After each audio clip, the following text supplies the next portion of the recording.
后来乡亲啊，继续来看立法院修法通过了，等来啉酒开车食要当来处罚。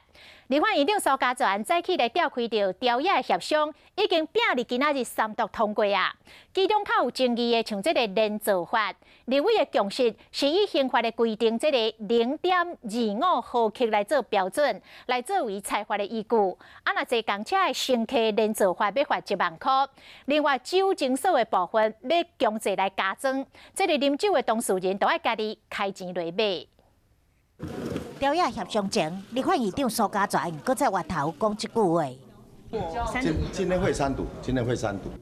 酒后开车肇事事件每天拢发生，民众要求当法的声量是持续升悬。交通部长林佳龙态度嘛软化。大家也共识的方向是希望以这个就是刑法的规定，也就是0.25毫克的这样的一个检测标准，作为裁罚的一个依据。